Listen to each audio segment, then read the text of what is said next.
Yeah, exactly, so. Okay, keep it there, and let me zoom this in. And get a little bit of. Tell me about the news. It's heart-wrenching. It's very disappointing. This is home for me, right? Like I said, 16 years I've been here, general manager for owners previous. So walking in here is like walking into my living room where I had a big party every night. It's tough. What, I guess for lack of a better word, you're fine. What happened? Business, it's just not feasible. With COVID happening, that is just taken such a hard crush, not just on us, but our whole industry. The exorbitant increase in insurance. You can't go from, say, an average of $40,000 a year to going to $110,000 a year for the same coverage and premium and policy. It's just not possible. And this is all as a result of COVID? Yeah. Yeah. And I mean, this nightclub side, we can't even open. And the pub side, how do you make it on 1/3 of your capacity? It's just not feasible. The numbers you can't work the numbers. Was there a nail in the coffin, so to speak, with this? What made the final decision was the cost of insurance. We were hanging on, by the skin of our teeth as far as getting through COVID. But then to be able to actually open, the insurance was the straw that broke the camel's back. You can't run without insurance. Can you give me, and if you can, you can, and if you can, obviously you can. But I mean, can you give me numbers on that just so people realize the exorbitant costs of this? Okay, so average, our policy would be $34,000 to $38,000 a year for our coverage. That's there's personal injury, if there's, any kind of lawsuit. You have a $10,000 deductible, okay? That $10,000 deductible has to be paid per incident. Non-refundable, win or lose. That doubles and triples. So now our rates, one carrier won't even carry nightclubs now. Okay, I won't name them because I don't want to hang anybody, but they won't carry nightclubs, period. They took that client base right off their papers. So now our quotes are coming in at between $90,000 and $110,000 and a $20,000 deductible. How do you do that? How do you justify that? It's not possible. Those numbers are crazy. You don't go from $38,000 and $40,000 a year to $90,000 and $110,000. It's not possible. Talk about the memories that you've had here. The memories, the people, the bands. It's sad, but I can't help but smile because I think about the memories, the times, the people. The people, because I'm a people person, love people. The customers, my regulars, loyal staff. I mean, I have had loyal staff that I couldn't find anywhere else, I'll tell you. I've been blessed. All of the community, the bands that I've seen start, just as local boys, make it big. All of the bands that you see, they come in here and they play their heart out. The people that have met here and married here and come back 25 years and come in and say, we met here and it's our anniversary and we wanted to come in. It is unbelievable. I met my fiance here. I met my hubby here, 12 years ago. It is unbelievable, the memories and the people that have come forward to support us and have said, you can't do this. Is there anything we can do? We're so sorry. I met my husband here, or I started my career here. My staff, they're, everybody's in awe. Everybody's in shock. It's the Corral, right? It's part of Durham. When you made the announcement yesterday, Yeah. you and your business partner Yeah. decided to put it out. You put it out at 4 p.m. roughly? Yep, just after. What was the 4. response? Unbelievable. I'm very humbled, to tell you the truth. The phone like just blew up. The messages, the messages of support. Hey, let's start a GoFundMe page for you guys. We don't want to see you close. The musicians that have reached out, old staff, current staff, friends, like regulars. Like, I mean, we've got regulars that have been coming here since this bar opened. Like, I mean, 37 years they've been coming here. I'm very humbled by the outreach and the support that everybody has sent. I mean, I went to bed last night, the phone was still going off, the messages were still coming in. I wake up this morning, I don't know how long it's going to take me to go back and answer everybody, but it has been unbelievable. For those that don't know, even though there's probably not too many, tell me a little bit about the Corral, the two sides of it, and tell me about the facility itself.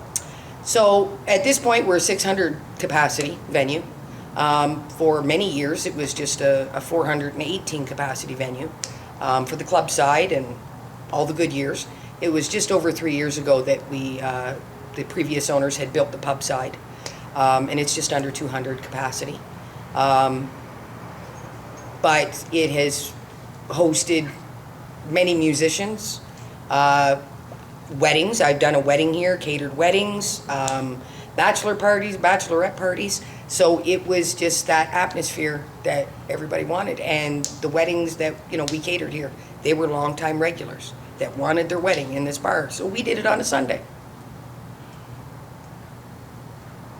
Would you say institution, iconic to Durham region? Like, as I say, I'm from Coburg, but I mean, Right. people, it's not just people from Oshawa that know this facility. Oh, no. I would say it is iconic. It is, even the musicians, big musicians, that have made it huge, they started here.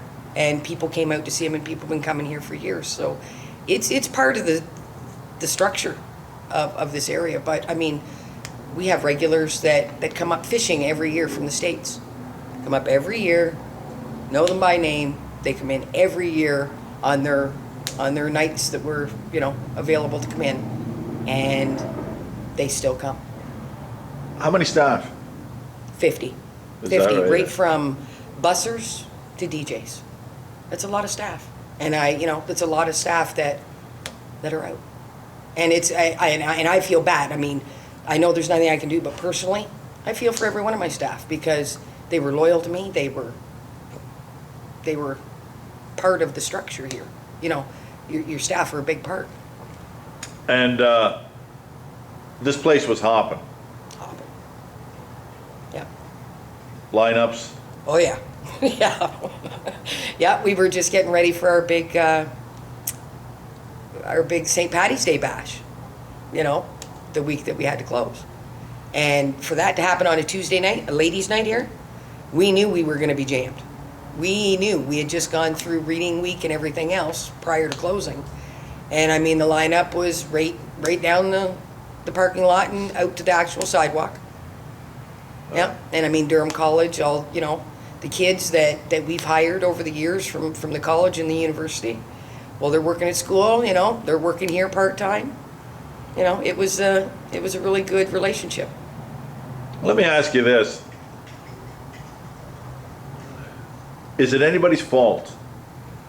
Or is it just the way the world went? And I can't say it's anybody's fault. It's a lot of mitigating factors, like I said, COVID. I'm not going to lie. I do feel like the insurance company is bending our industry over. And not just me, I mean our industry. I think they're bending everything over, and I don't think it's right. We're already down to our knees. And then, they don't cancel your insurance. They just inform you that they're not going to renew. And then you're scrambling.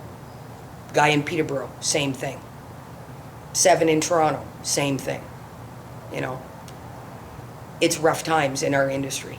And I will be very, very surprised if there's 10% of nightclubs left when this is over. From everybody I've talked to, from, my Bacardi rep to my Molson rep to my Labatt rep, The numbers are not good.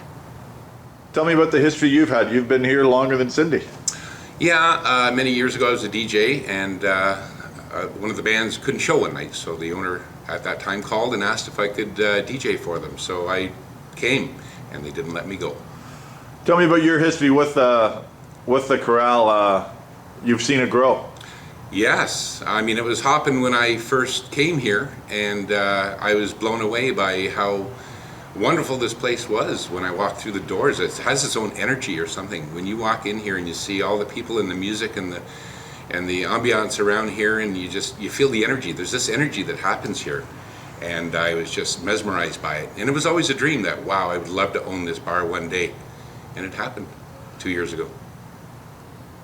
It's been a short ride in terms of owning it, but it's a long ride for you being a part of it, I guess, if that makes sense. But tell me about memories over the years. Oh, I have to tell you that I have dreams about things that have happened in this bar. It's wonderful.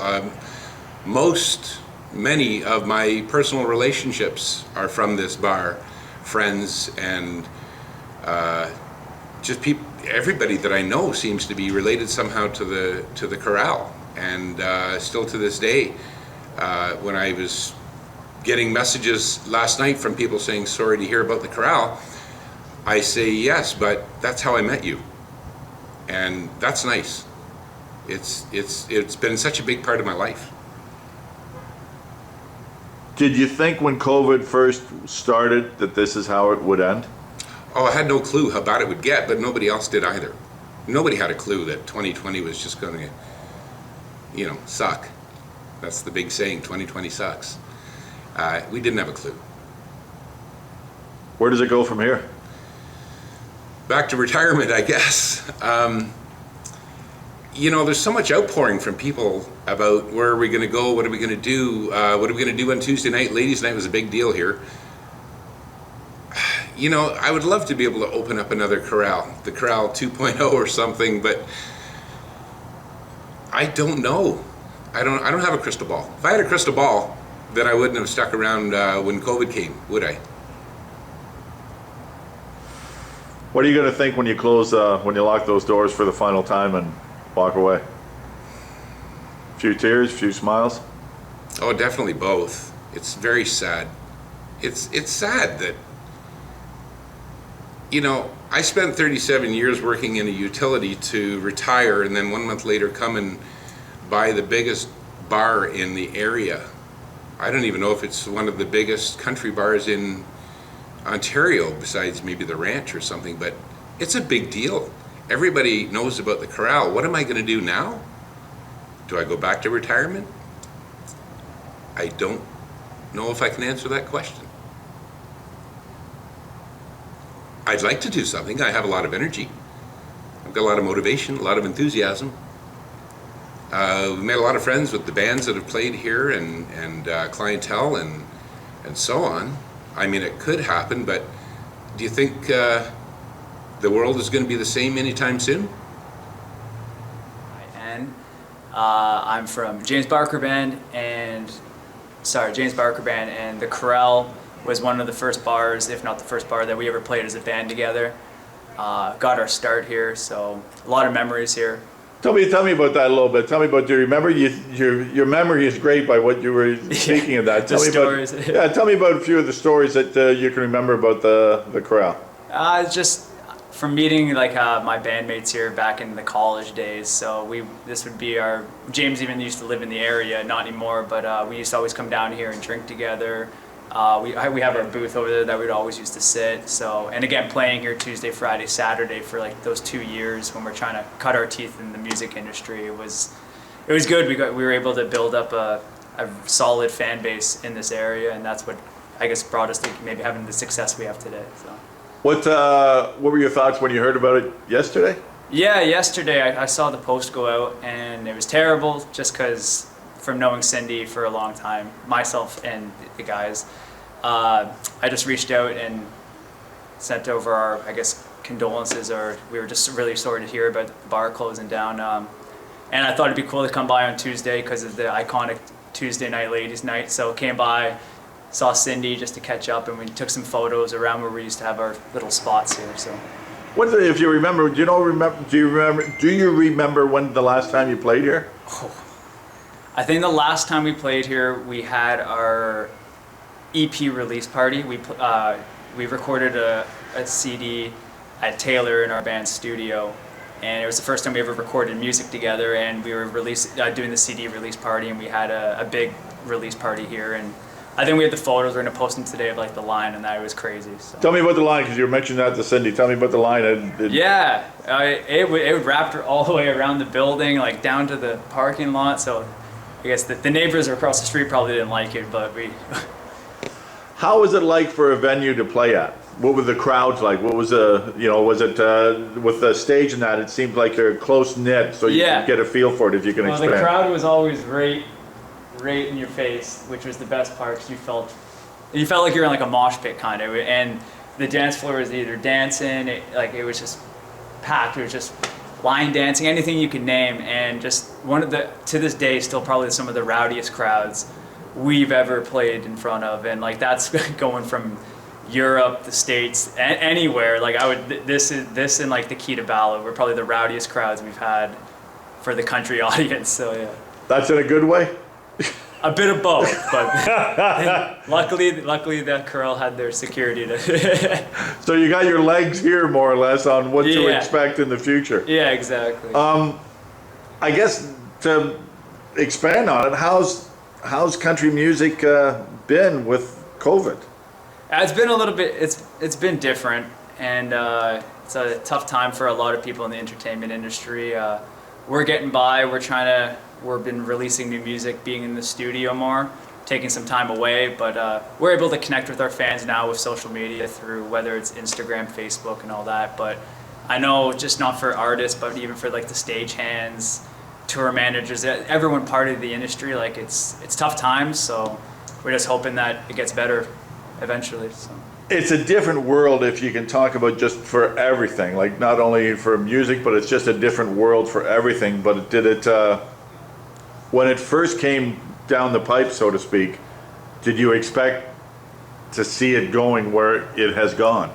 No, I don't think anyone expected it. I know when we first the early days when like the lockdown first started, we were going to go live on our stuff for like every single night until it was over, thinking that it's going to be a month, maybe two. No one knew really. And then it was 75 shows later, eventually like over 90 shows, and it just kept going and going. So I don't think anyone expected it, and I guess it's just a matter of recovering after this is all said and done. So.